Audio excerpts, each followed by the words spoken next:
I hope, because I mean, of course, want to have a very competitive series over there. As we see the draft already starting here, I think they will just probably put him onto Cassante or on anyway if that's left open. And here we see the draft already starting, and the Jinx actually not being first picked by them, which is of course a response to Starter being bent away. They just changed their system. To some extent, at least, in just running a different DPS system over there. And they also banned away the vods, which I like, because that was like the ban and fix from GAM side that we addressed earlier, to just still generate pressure for style, despite being maybe the weaker AD carry on the patch in general. And of course for them, to just pick the Jinx for themselves. Yeah, I think the stat is the Zeri pickup rather is basically an answer to a adaptation into style specifically, but they will end up giving over the Jinx, which style is by no means bad on, and Wukong does get through for the side of now this means great team fight impact, and a bit of a not quite sure, but they feel like they want this Varus out of the question, and they're comfortable taking something like the Vi into it.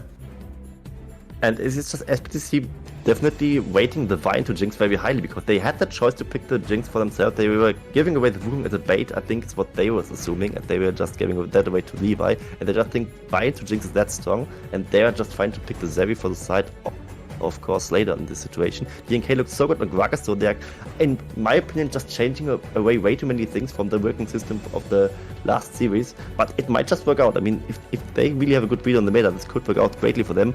Also, mid jungle was kind of a problem in this Juggernaut match, and they now have REVI, which is very strong. Yeah, just to be a little bit of a stats guy here, because I'm hosting today. Levi, 13 games on the season on Wukong, 1 loss, 12 wins. Yeah. Giving over Levi Wukong, as Marby pointed out in my earlier prompt, it's almost 100% victory. It's more than 92%. So this is a scary, scary opening draft in my opinion. GAM getting a lot of favorite champions, and once again it's the Lissandra on the red side as well. That's the 6th Lissandra game for Carti. It's a crutch in their players run. Yes, SBTC has been able to break the winning streak. They were actually the first team to win a game against Lissandra and this players, but still, it's a very reliable composition for Carti Levi here. I think running this secondary ban strategy against Kiaira's second round ban strategy against Kiaira is setting it up to basically say we don't think Wukong, if Kiaira doesn't get enough carry, we have more than enough kill threat onto style that even though this mid jungle duo is strong, if we get to those late game team fights, we only have to worry about one thing, and that is kill Jinx. Now, of course, Fiora and things like that are still available, so Kiaira has options for damage, but has to be a little bit. His big ones have been taken away for sure. And I actually agree, Yuri. I think it's just maybe Rem and SBTC reinventing the wheel a bit too much, because every jungler in the VCS has been performing so great on the side of this Wukong pickup, at Levi, of course, is just even scarier than the other junglers are in general. So I think this might just be a gamble for the first game, and they will change it very quickly if it just runs down south in the first 20 minutes. And I agree with this Braum pickup. It's very good into the Nautilus and just nullifies the champion in general. But the Nautilus also, in his own rights, a very great pickup against the Zeri. Just having this guaranteed targeted lockdown onto the Zeri without baiting yourself like the Vi could sometimes do against the Zeri is a very good answer to nullify the impact from Slater. Is that locked? Oh, that is locked. Yep, there it is. You came in a bit. The update for Gwen came in a bit late, but yeah, that's going to be a bit of a carry matchup for the top side. Fiora, of course, will be there to supplement damage, but as mentioned, as I said before, definitely not the big team fight threats Kiaira has performed on. That said, he does have a pentakill on Fiora, so maybe that doesn't matter all that much. But compositionally, I like the idea of the strategy for SBTC. I don't necessarily think it will work because there's still a lot of comfort for GAM, but I like the attempt, and I'm willing to give them the benefit of the doubt, say they might take game 1. Okay, Marv, you're already with the prediction here. Crincy, just quickly add yours to the mix as well. Do you agree? I agree. I think Hankai won the gamble with the Wukong being left open on the red side, Wukong not being taken by DNK. It might just be an exposure, and I think I see what SBTC wants to do, but I also disagree. I think GAM takes game 1. And with that, we're ready to jump onto the Rift, but before that, we want to introduce our finals casters, Kerrix and Rebel. Take it away for game number 1. Thank you very much, Your Way, and I am so excited to be back for another VCS Finals. It feels like just yesterday that we were doing the summer split to decide who goes to Worlds, but now we have to decide who goes to MSI. Rebel, how are you tonight, and how do you feel about these drafts? I'll be honest with you, Carrix, this is a boring game one draft. Like, these are two teams that I feel like every one of these picks have been taken by these two teams to start things off, and I think it's because they're both a little bit concerned walking into this one. They went a full 5 last time. They don't want to reveal their hand anytime soon, and I'm guessing our meta develops a lot more after this game, so it's just about getting your feet underneath me here in our first finals. Yeah, and I have to say, it's a bold play by SBTC saying, hey, GAM, here's your dream composition. Because if they win this game, that must destroy a lot of GAM's plans. That said, really uphill battle to win this game. I think giving Kati Lissandra, giving Wukong to Levi, I mean, it's a best of 5, so at least you've got 4 more tries in draft, right? Yeah, something I was noticing when I was kind of walking into this series was like champions like Wukong and also champions like Rakan are not really in the wheelhouse of SBTC, which goes against so much because like it means not only do you have to like focus on like maybe banning them out, but even if they're available, like you cannot let GAM have them because there's specialties for GAM, so it's so much more valuable to try to ban champions like that. And the same goes with like Lissandra and some of these other things that kind of pop out. The only position where it feels like, you know, there's a 1-to-1 pool to actually compare against is actually bot lane, where it's like, okay, the Zarya and the Jinx are both super popular, but even some of the other stuff ends up being kind of crossed between both champion pools. And so I worry about that for SBTC walking into this one, is that they can't take away champions like Rakan and like Wukong very early in the draft because they just don't play them the same way the GAM does. Enper playing very aggressively on the top side here, sacking about half a wave of CS to force Kiaya back. He knows he wins level 1. Yeah. Not only that, the lethal tempo, so he's got like a range advantage, he's got the attack speed advantage, like he just wins. Like I said, now he has to back off because I think he's terrified that the wave would end up catching him in a bad position, but he will hit 2 first. There it is. Yep, it's just going to try and keep on snipping. He's got no time for Kiaya. We love to see a confident Enper as well. This is a player that rides his own hype. He does smell his own farts, and that is important. He has to be full of himself this series if he's going to take out Kiaya. Very much so, especially after the last series that we saw between these two. Emperor did not have the greatest, especially ending on that Akali game, but for the most part did actually have a great series in general. Was a little bit kind of beaten down by Kiaya. Top lane's importance was really kind of dissuaded. And the thing that I was like really wanting to see today is both teams getting their top laner more unlocked. Again, Emperor and Kiaya, 2 of the best carry top laners that we have inside of the VCS. So the fact that we went basically a whole best of 5 without seeing the most ridiculous impact. We had a game where Emperor's Gwen was really good. We had a game where Kiaya was really on point, and especially the Kennen in the final game was good. But getting both of them involved for the entire best of 5, I think, is an X factor that we could expect to see from both these teams, especially on SBTC's side. Yeah, I will say getting Tier 1 onto the Ahri as well is pretty exciting stuff. He has actually been super explosive player on this, but with Levi now approaching the top side, Enper sees him coming, but this does relieve a lot of pressure on Kiaya. The wave was on the other side, so Kiaya can just kind of jump and keep the wave where it's at, and you're going to need some kind of assistance, but, you know, Levi being on the Wukong, it prevents DNK from kind of operating in the same capacity that you normally would on the Vi, because the champion just beats the Vi in the 1v1 really heavily. In fact, Levi using this pressure to walk into topside, go after the Grump. He saw that he's level 4 to the level 3 of DNK, as DNK's clear has not been the most effective, and yeah, there's the engagement. Yeah, DNK's in a lot of trouble here, getting chased down by Levi. There's a flash. Ooh, oh no, the burn from Red. And you saw DNK on the camera, he's furious.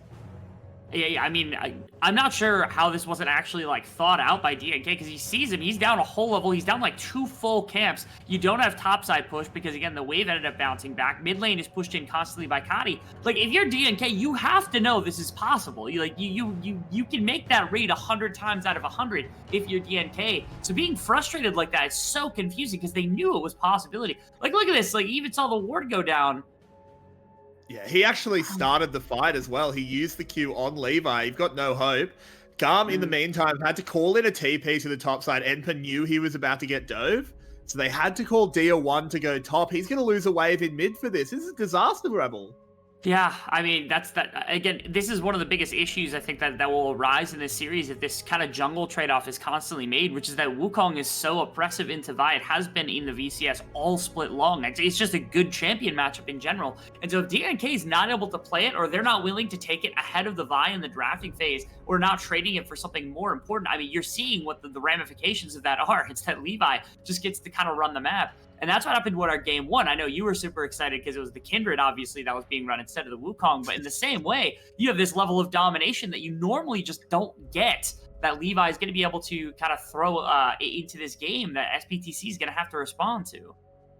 Yeah, I mean, this is something that I was talking about. As much as I was very hyped as a Kindred main to see it, I really didn't think that it was actually the Kindred that meant anything. It was any jungler that Levi could flex on with Carti on the Lissandra to back him up. This is so crucial. It's why I said before that I think SBTC, whether they've done it intentionally or not, this is GAM's dream draft. If you can beat them or at least play them close in this game one, that does a lot for SBTC. But you're also running the risk, and so far this early game is kind of leading towards this, of just getting owned. Yes, it's not great. Your common Carrick's W take of saying, oh, it's not the Kindred, it's just Levi absolutely crushing in the jungle appears to be coming to fruition pretty heavily. The one big difference is that you do have this top lane matchup that Emperor is crushing pretty heavily against Kiaya. The defense of the Fiora hasn't come out, and now even DNK might be getting involved in the action. And again, unlocking Emperor, to me, it does bode well for the chances of SBTCE, because it's the place that they were missing most in their previous series against GAM when they went all 5 games. So even if this goes poorly because of everything else kind of happening on the map, if DNK can't really recover heavily and neutralize, at minimum, it shows that they are trying something new and keeping in consideration that Emperor has to be a weapon that's available on the map. However, in the meantime, we're not seeing it on camera, but you can see it on the minimap. It is going to be Garm picking up the first dragon. We can see it now. The Hextech Drake will go over to them. They just had so much priority in the mid lane. And with DNK trying to make a move up towards the top side, that was free for Garm, so they will be the first ones to tick off an objective. Yeah, not always my favorite. Giving away dragons, especially early on in the game, they're valuable, but they're not as valuable as they were, obviously. But to me, they're still insanely good, especially after the Rift Herald nerfs. Trading those objectives or trading the pressure for those objectives just does not ever really benefit the team that ends up getting the Rift Herald, at least from what I've seen, or it's a lot harder to make that manage happen. So if you're on the side of SBTC, I know they don't have the greatest of priority on bot side. They got caught on a really weird timer because both bot laners were actually down in bot lane, and I think it was actually Style who left later than Slater. So they were expecting to have the ability to push out the bot lane, then maybe step up into the dragon pit or something like that. And instead, it was just that jumped timer by Levi, which again I think caught them for a little bit of a loop. Especially now that even now Levi's back to topside and could actually make a defense for the Rift Herald happen. If they decide to actually, make that commitment go about.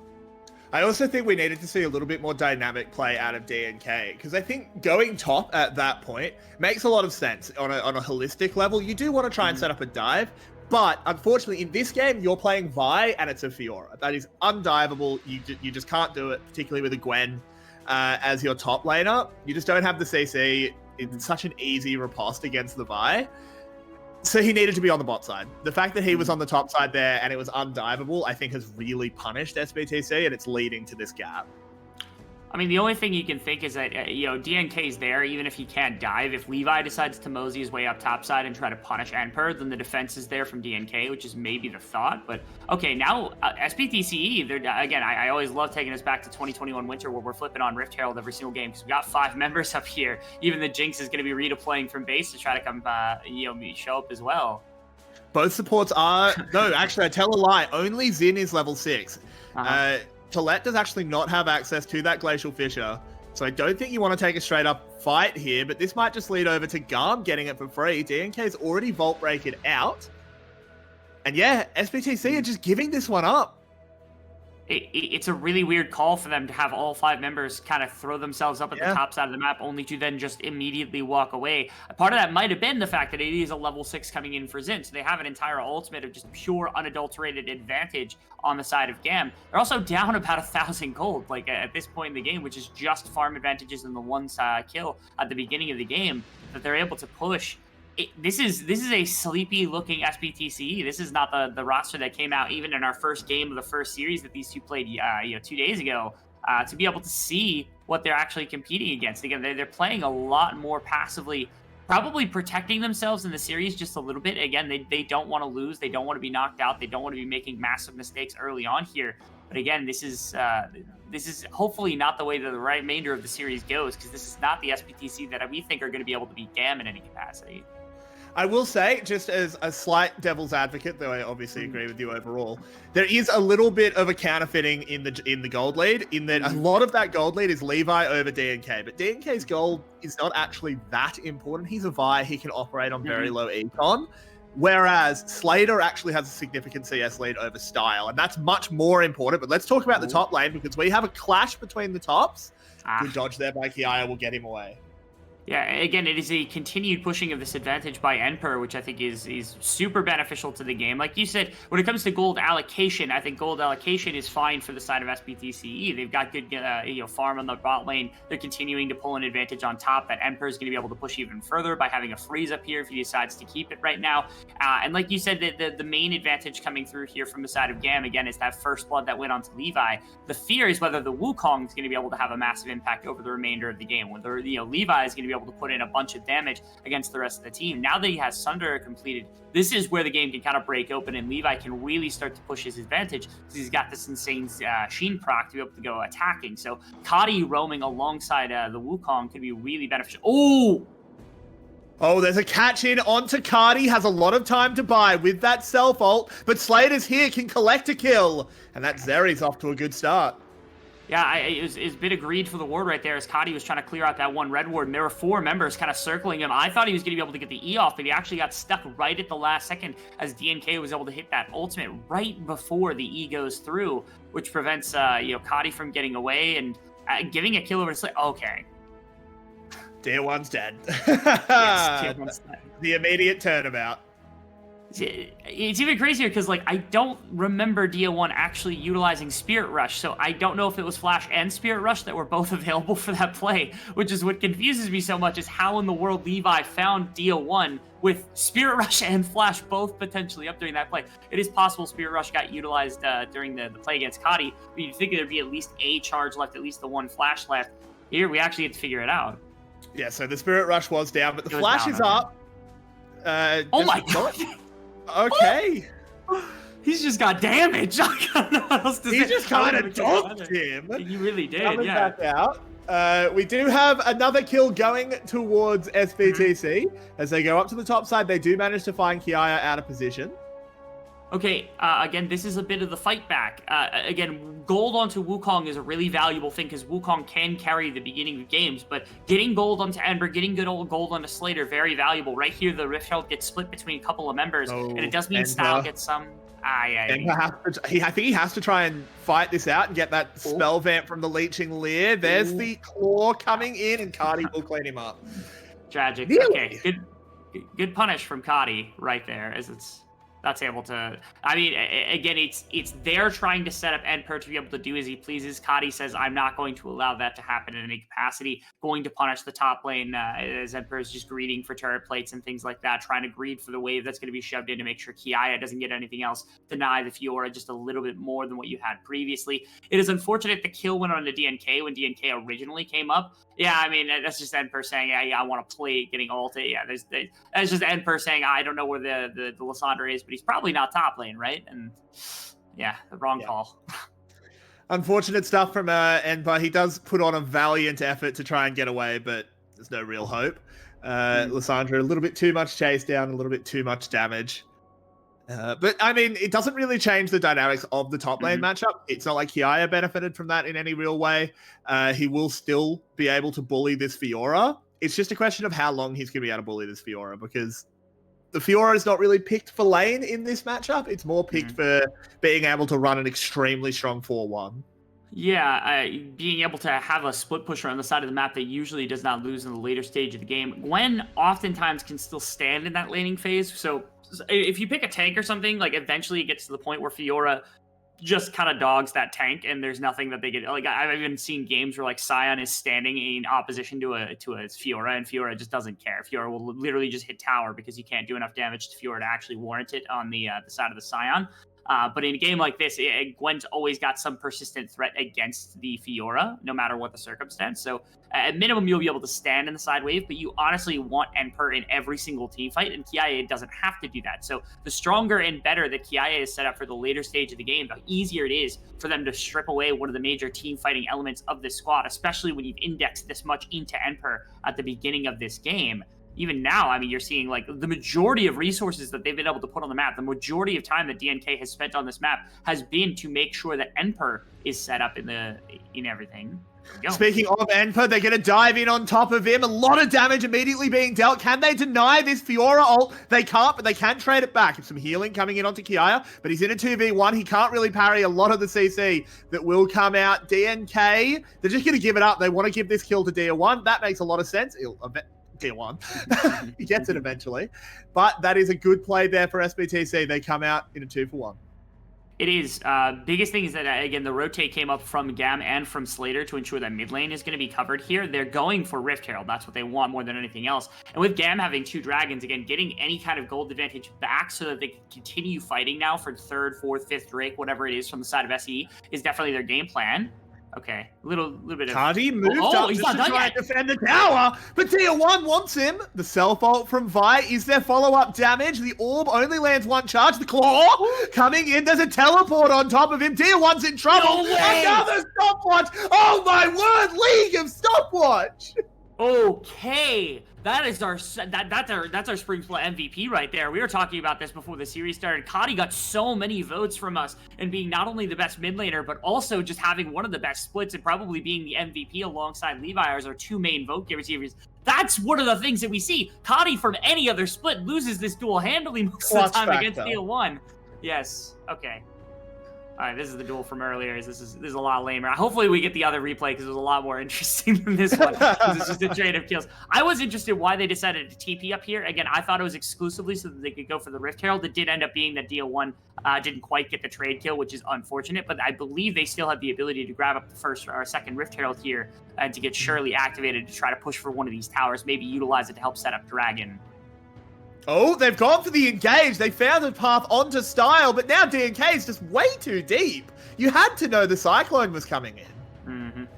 That was a questionable decision. And again, this also drives them off 3rd Dragon. So again, it's a Cloud Soul. It's, for some of our analysts, it's not the greatest win condition of all time, but setting up to allow Lissandra and Wukong better access to get into the enemy team with all this additional movement speed, and getting them onto Elder faster when they don't have to worry about, like, they're not down in gold, they're winning team fights, they're doing all this stuff. Getting onto Elder even faster is forcing, really forcing for SBTCE. So again, it's GAM who just has more or less complete control. I know the gold doesn't look insanely different between the 2 teams, but GAM has yet to unleash a full Wukong and Lissandra combo on the side of SBTCE. We haven't really seen what the 5-on-5 looks like yet. Instead, it just seems like GAM is able to run these neutral objectives effectively. I'm also, whenever I see the Carti and Levi core getting really strong, I get really worried because I think it's just going to get Style getting so much protection. He's on this Jinx, and like, I understand, look, Zeri's on the other side, they're both abominations, but right now I do think Jinx is the more disgusting champion, and if they can't get through the Lissandra and Wukong frontline, you are just never killing the Jinx, and he's just going to get pentakill after pentakill.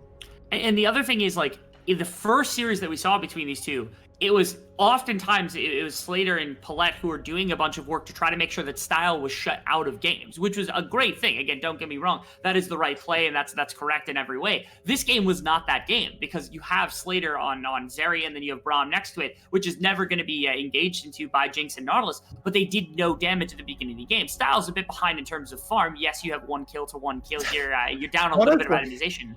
Honestly, it's worth pointing out that he's at 212 CS at 19 minutes. Yeah, Slater is hoovering up the gold. He is absolutely crushing it right now. And again, part of that is the superior support matchup means that there was a free laning phase for this area more than anything else. But Style not being shut out of the game means that, again, that team fighting is going to come through. The Jinx, like you said, with all the power they've got, is going to be beast.